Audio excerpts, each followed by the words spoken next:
दया कर सीतापति अद्वैत गोसाई, तब कृपा बले पाई चैतन्य निताई। आपकी कृपा के बल से मैं चैतन्य और निताई दोनों को प्राप्त कर सकता हूँ। इसलिए अब आदित्य आचार्य को जब वो पुकारते हैं, डायरेक्ट आदित्य आचार्य को नहीं बोलते हैं, बोलते नहीं आप सीता ठाकुरानी के पति हो। सीता जी के नाम सुनते आदित्य खुश होते, ओके ठीक है, मैडम का नाम लिया तो कोई बात है ना, नहीं तो खुश होकर के सैंक्शन कर देते, काम कर देते हैं। क्या काम कर देंगे कि गौर निताय प्राप्त हो जाएंगे, गौर निताय की कृपा मिल जाएगा। अगर अद्वैत ठाकुर नित्यानंद गौरांग महाप्रभु की कृपा चाहिए तो क्या करना पड़ेगा? नित्यानंद की कृपा के बिना गौर कृपा नहीं मिल सकता है ना। निताय विनय भाई राधा कृष्ण तो महाप्रभु है, उनके कृपा पाने के लिए, भगवान गौरांग महाप्रभु के कृपा पाने के लिए नित्यानंद प्रभु की कृपा अवश्य आवश्यक है। निताय की कृपा पाने के लिए क्या करेंगे? अद्वैत की कृपा चाहिए। अद्वैत की कृपा के बिना निताय कृपा नहीं करते। और अद्वैत की कृपा पाने के लिए क्या करो? न सीता ठाकुरानी की कृपा चाहिए। यहाँ आकर अटका गाड़ी। सीता ठाकुरानी के लिए तो आप डायरेक्ट अप्रोच कर सकते हैं, इसीलिए डायरेक्ट अप्रोच करते हैं। दया कर सीतापति, यहाँ पुकार सकते हैं, बाकी सबको थ्रू। दया कर सीतापति अद्वैत गोसाई। अब सीता ठाकुरानी को प्रार्थना करो, उनके रेकमेंड से अद्वैत ठाकुर खुश होंगे, अद्वैत आचार्य के प्रसन्न होने से नित्यानंद प्रभु खुश होंगे, नित्यानंद प्रभु के प्रसन्न होने से भगवान श्रीमान महाप्रभु प्रसन्न हो जाए, कृपा करें। यही हमारी परंपरा है, डिसिप्लिन सक्सेशन, यही हमारा मेथड है। इसलिए हम जब भी कोई पूजा करते हैं, भगवान को सेवा करते हैं, डायरेक्ट नहीं कर सकते। ये हमारा चेन है।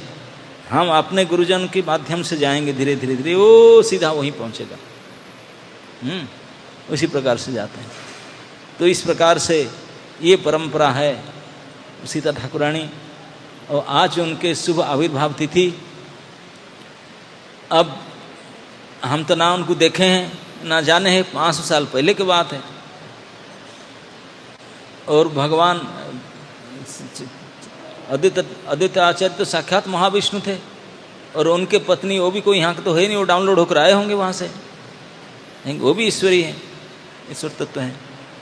तो उनके ये विशेष तिथि, उनके शुभ आविर्भाव तिथि में हम केवल इतना ही कर सकते हैं। जैसे तिथि पता चला तो कम से कम उनको प्रार्थना करेंगे, हृदय से श्रद्धांजलि अर्पण करने के लिए उनको याद करेंगे और उनके चरण में यही प्रार्थना करेंगे, हे सीता ठाकुरानी, हम तो केवल प्रार्थना ही कर सकते हैं, ना आपको देखे ना जानते हैं, आपका बारे में सुने हैं कि आप अगर फेवर करेंगे तो प्रभु जी खुश हो जाएंगे। तो प्रभु जी को हम बोल नहीं सकते हैं, आपको प्रार्थना करते हैं। और आज आपका हैप्पी बर्थडे है, तो you will be in very good mood.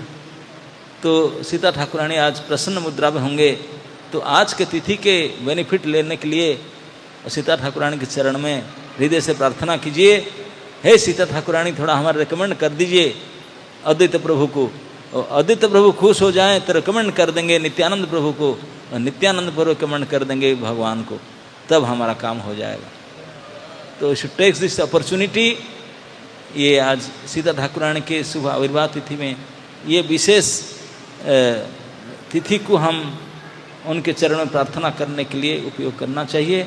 और यही प्रार्थना करना चाहिए। क्या प्रार्थना मांगेंगे? कि भगवान की कृपा प्राप्त हो, और कुछ प्लान नहीं करना चाहिए। और कुछ हम मन में कोई कामना होगा, गड़बड़ होगा, सो गड़बड़ हो जाएगा। तो इसलिए बाकी सब कुछ छोड़ दीजिए। माता जी जानते हैं बेटा को क्या चाहिए, है कि नहीं? उनको पता है, अच्छी तरह से वो टेक केयर करेंगे। हम अपने बुद्धि चलाएंगे तो गड़बड़ हो जाएगा। तो इसलिए हम कुछ नहीं चाहिए, केवल आप रेकमेंड कर दीजिए हमको, हम उनके सेवा में लग जाना चाहते हैं, दैट्स इट। किस लिए न, बस मैं उनके सेवकों सेवा करना चाहता हूँ, और किस लिए क्या? मैं उनके सर्वेंट हूँ, सर्वेंट का काम है सेवा करना, बस इसीलिए, और किसी वजह से नहीं। अहेतु की अप्रतिहता, इस प्रकार भाव से सीता ठाकुरानी के चरण से प्रार्थना करके महाप्रभु की कृपा को याचना करना चाहिए।